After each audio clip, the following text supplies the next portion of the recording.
Za krásneho zimného počasia sme sa vybrali na miesto, ktoré sa volá Bet Guvrin. Bet Guvrin sa nachádza 14 km od mesta Kiryat Gat. Ak vám to nič nehovorí, napoviem vám, že Bet Guvrin bolo jedno z miest, kde sa natáčal legendárny film Jesus Christ Superstar.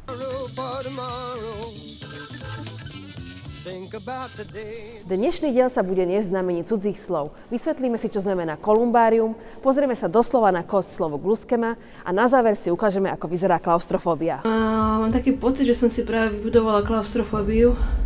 Toto miesto sa nazýva aj krajinou tisícich jaskyň.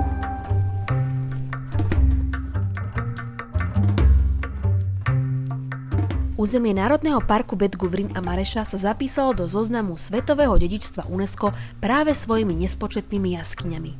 Viac ako 2000-ročná stopa kultúr sa dodnes ukrýva v tisíckach jaskyň a my sa dnes do niektorých z nich pozrieme. Jedna z najimpozantnejších jaskyň sa nachádza tu, volá sa Kolumbárium jaskyňa a slúžila na to, aby sa v nej chovali holuby. Slovo kolumbárium pochádza z latinského slova kolumba, čo v preklade znamená holubica. Chov holubov bol v dávnej dobe veľmi rozšírený. Holuby sa chovali hlavne pre mäso a ich trus sa používal ako hnojivo.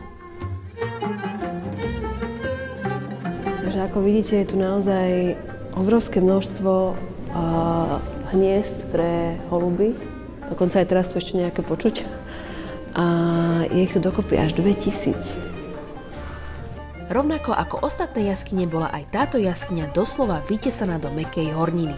V tejto lokalite sa totižto nachádza kriedovitý vápenec, do ktorého je tesanie veľmi jednoduché a nenáročné. Je veľmi ľahko do neho vytesať diery. A idem sa pozrieť na ďalšie jaskyne.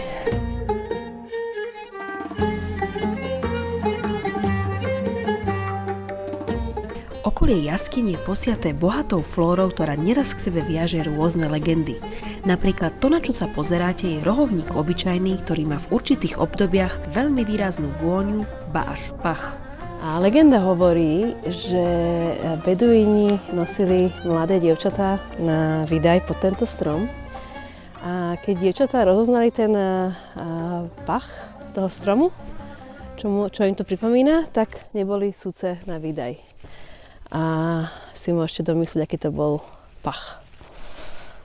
Teraz ideme vstúpiť do jaskyne, v ktorej sa vyrábal olivový olej.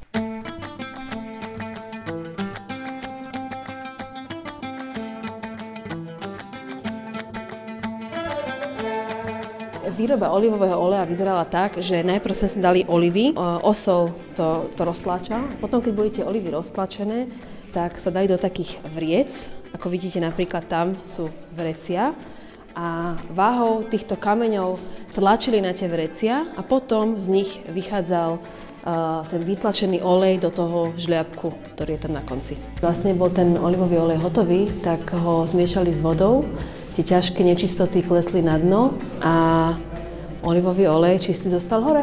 Olivový olej a víno boli najrozšírenejšie komodity, ktoré sa z tejto lokality vyvážali a s ktorými sa najviac obchodovalo. Účel, na ktorý slúžil ďalší typ jaskyne, má však ďaleko od lahodného olivového oleja či chutného vína.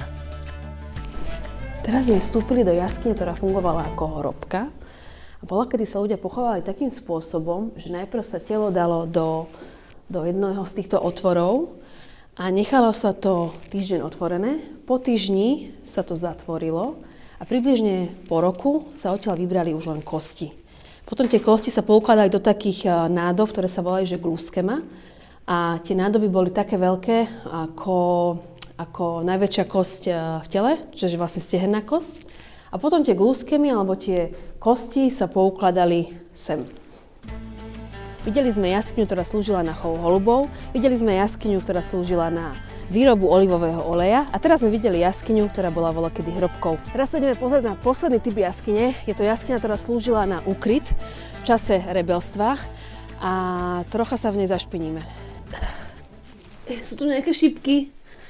Sú tu šípky, je to tu strašne tesné. A myslím, že budem potrebovať svetlo.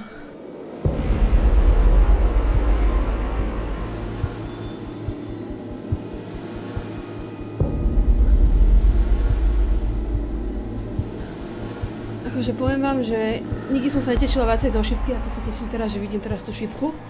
A dúfam, že už je to fakt koniec.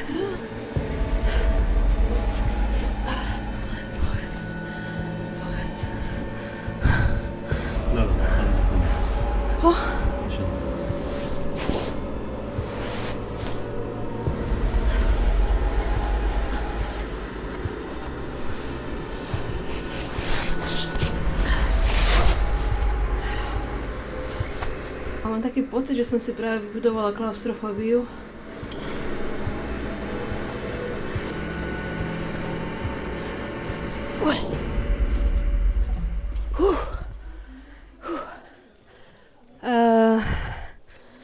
Nikdy viac. A dúfam, že som tam nič nezabudla. Alebo nestratila. A týmto sa diel o jaskyniach parku Bad Gudrun a Mareša končí. Nestihla som vám rozpovedať o tzv. Zvoncových jaskyniach, ale ich majestátnosť a veľkosť je najlepšie vidieť naživo. Vstup do parku stojí 8 € a pre dieťa polovicu. Park je otvorený každý deň a budete na ňo potrebovať aspoň 4 hodiny. Ak sa vám diel páčil, nezabudnite dať follow, like či subscribe.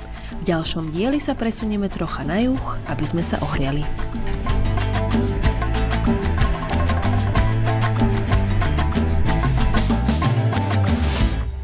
Wow.